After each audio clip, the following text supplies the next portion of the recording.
My fiancé texted, "I uninvited your veteran friends from the wedding.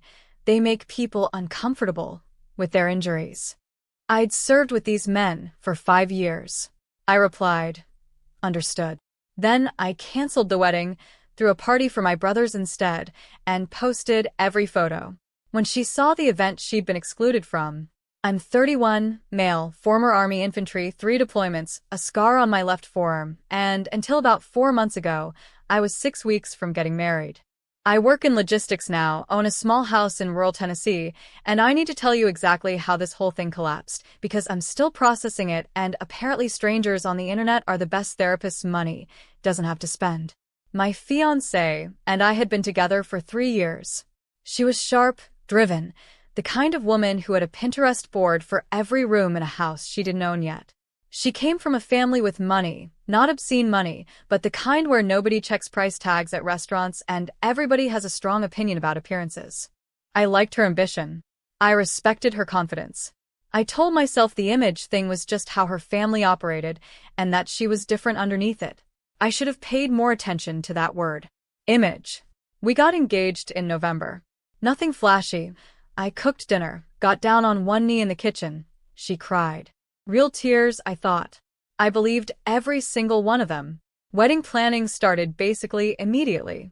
She had a full vision locked and loaded. A venue in Nashville with exposed brick and Edison bulbs, a photographer who charged what I make in a month, a guest list of about 200 people, most of whom I'd met once or twice at family events. I went along with almost all of it without complaint. I had exactly one request. One. My guys. There were 6 of them. Men I'd served with for 5 years across 3 deployments. Men who had physically pulled me into cover when rounds are coming in. Men whose names I carry with me every single day. 2 of them had visible injuries. One had lost his left hand to an IED during our second deployment, and another had severe burn scarring along the right side of his neck and jaw from a vehicle fire, one he'd pulled 2 people out of before collapsing himself. These were the finest human beings I had ever known, and I wanted them standing next to me when I got married. She met them twice during our relationship. Both times she smiled, asked questions, seemed engaged. I genuinely thought she liked them. I was wrong about that, too. 8 weeks before the wedding, I was at work when my phone buzzed. Text from her. Long one. Hey, I've been thinking about the guest list, and I need to talk to you about your military friends. I've gotten feedback from some of my family members, and they're worried about the atmosphere at the reception. A few of them have young kids, and they're concerned about the kids being around people with visible injuries. It makes the children uncomfortable, and honestly, some of the adults too. I think it's best if we keep the wedding to people who won't make it a thing. I've already sent them updated invitations letting them know there's been a change in plans. I hope you understand. This is supposed to be the happiest day of our lives, and I want everything to feel right. I read it 3 times. She hadn't called me, hadn't waited to talk face to face. She had already sent those men, those brothers of mine, a message uninviting them from my own wedding. Without asking me, without warning me, she decided, executed, and was now informing me like it was an administrative update. I sat in my truck for 11 minutes. I watched the clock because I needed something concrete to focus on. Then I typed back 2 words. Understood. She sent back a relieved emoji and a heart and said she knew I'd get it. I put my phone in the glove box, drove home, and started thinking clearly for the first time in a while. Here's what she didn't understand about those 2 words. They weren't agreement. They were clarity. I understood completely and finally exactly who I was about to legally bind my life to. And that understanding changed everything. When I got home, she was in the kitchen acting completely normal, which told me everything about how seriously she'd weighed my feelings in this decision. I sat down at the table and told her plainly that I wasn't going to marry someone who would uninvite my brothers from my own wedding because their injuries made her relatives uncomfortable at a party. She didn't apologize. She pivoted immediately. You're being dramatic. I didn't say they couldn't come to the ceremony, just the reception. And honestly, your buddy makes it weird when he goes to shake hands with people. You know that's true. I didn't respond to that. I just looked at her and let the silence sit there. My mom agrees with me, she added, like that settled something. I told her I was postponing the wedding until we could have an actual conversation about what she'd done. She said postponing was an overreaction. She said her parents had already paid deposits. She said she'd be humiliated in front of her entire family if I pulled back now. Not once in that conversation did she say the words "I'm sorry." Not once. A few days later, her mother called me. The conversation was wrapped in pleasantness, but there was a clear message underneath it. Her daughter was stressed. I needed to be more understanding. The men in question would probably understand given the circumstances, and I should think about what canceling would mean for everyone involved. It was polite pressure, the kind that assumes you'll fold because folding is the path of least resistance. I thanked her for calling and ended it there. Then her father texted me, and this one dropped all the politeness completely. He told me that if I embarrassed his daughter by canceling the wedding, he would make sure our mutual professional contacts in the regional logistics industry knew that I was unstable and difficult to work with. He had connections, and he wasn't afraid to use them. He wanted me to think carefully about the financial and professional implications of my choices. That was the moment I stopped feeling hurt and started feeling focused. I called my attorney, a guy I'd worked with on a contract dispute a couple years back. I forwarded him the father's text message with a full timestamp and context. He told me that depending on how things developed, that kind of message combined with any follow-through could support claims of tortious interference or defamation under Tennessee law, and that I should document absolutely everything from that point forward. Screenshots, dates, times, the content of every conversation I could recall. I did exactly that. Meanwhile, she tried one more angle. She called my mother. I don't know every word of that conversation, but my mother called me afterward and said, "She asked me to talk some sense into you. I told her you get your stubbornness from your father, and I've never successfully talked sense into either of you." Then I told her that what she did to those boys was shameful, and I hung up. My mother has always known exactly what to do with her words. My fiancé's final move before I made anything official was showing up at my house with her sister and an actual printed spreadsheet breaking down the financial and social costs of canceling the wedding. She sat across from me at my own kitchen table with this document in front of her and told me, with what seemed like complete sincerity, that I would thank her someday for making the hard call about the guest list. "Those men had their time in your life," she said. "This is our time. Our family. Our image." There was that word again. I told her she needed to leave my house. She said I was being immature. I walked to the front door and opened it. She left, and her sister gave me a look on the way out like I'd just committed a crime. I filed the formal cancellation with the venue the next morning. Under Tennessee contract law, this was a civil matter between me and the vendor. The deposits were non-refundable per the contract terms we'd both signed, and I accepted that. Some things cost what they cost, and the price was worth it.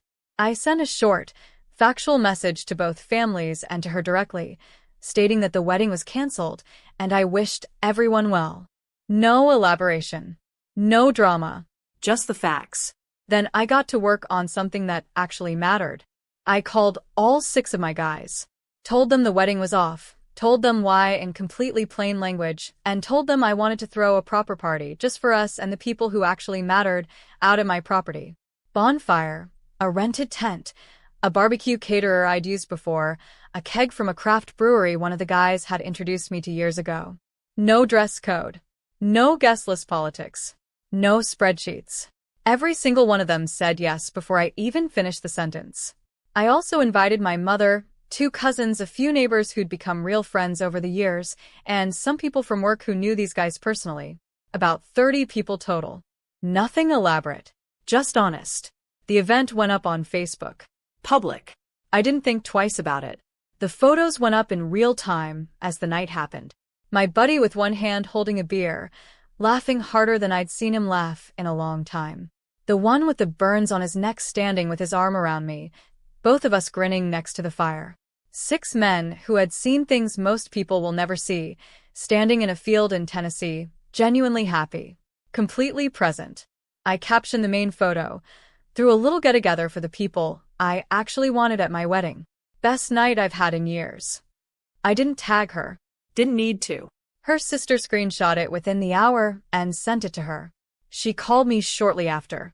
You posted that to humiliate me. I posted it because I was proud of the people in it. Those are two different things. Everyone can see it. My family, my coworkers. Do you have any idea how this makes me look? I genuinely wasn't thinking about how it would make you look, I said. That was completely true. She told me I was cruel.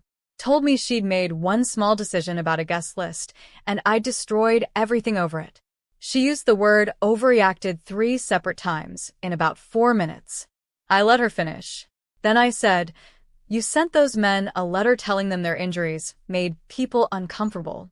You didn't call me first. You didn't ask me. You just did it and informed me afterward and expected gratitude. That's not a small guest list decision. That's you showing me who you are when you think the other person will just go along with it. She hung up. Her father followed through on his threat, at least partially. He made calls to a few people in my professional network, apparently framing it as concern about my mental health and stability, using my service as the hook, implying I had issues stemming from deployment. Calculated move. Wrap the insult in fake sympathy so it sounds caring while it does its damage. It collapsed on him almost immediately. 2 of the people he called had met my guys personally at various points over the years.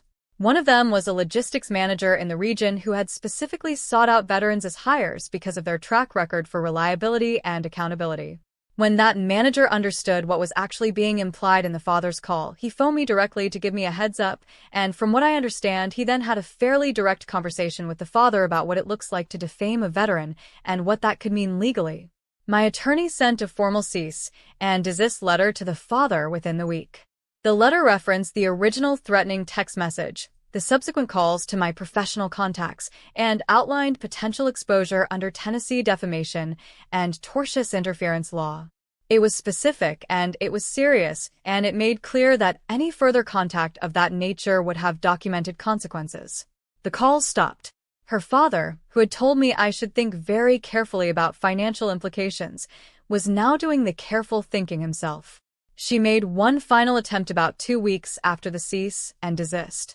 Showed up at my house alone this time. No sister, no documentation, no backup. She sat on my porch steps, and she looked genuinely worn out. I think I made a mistake, she said. I believe she meant it in that moment. I think it was probably real. Yeah, I said. You did. Can we talk about it? We've been talking about it, I said. You've had weeks to say what you just said. You spent those weeks having your family threaten me and contact my professional network. Those were the choices you made when you had time to think. She sat there quietly for a minute. Then she got up and left. That was the last real conversation we had. The photos from the party kept getting shared beyond my own circle in the weeks after. Not in a viral way, but in the way real things move, person to person, because something in them meant something to people. Veterans sharing it in their own groups. People leaving comments about their own brothers and their own bonds, and the kind of loyalty that doesn't translate well into words, but that anyone who's lived it recognizes on sight.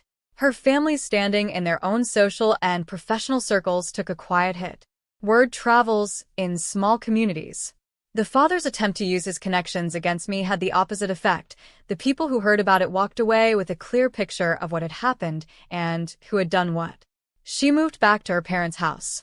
I heard through someone we both knew that she'd told people the breakup was mutual, that we'd grown apart, that things had just run their course. I didn't correct the story anywhere it reached me. The people who needed the truth already had it. My buddy with one hand called me about 3 weeks after the party. He said the night had meant more to him than he knew how to express. He said it the way men like him say important things, directly, without any setup or decoration. I told him it was the best decision I'd made in years, and that was the end of it. That was enough. The scar on my left forearm is from a wire barrier during a patrol. Nothing dramatic about it. My buddy's missing hand is from an IED that went off without warning on a road we'd driven 100 times. The burns on my other friend's neck are from a vehicle fire, one he pulled 2 people out of before the smoke took him down. She looked at those men, and she saw something that made her family uncomfortable at a party. I look at those men, and I see exactly the kind of people worth building a life around. If you made it this far, you already know what kind of person you are. Subscribe, because unlike my ex, I'll never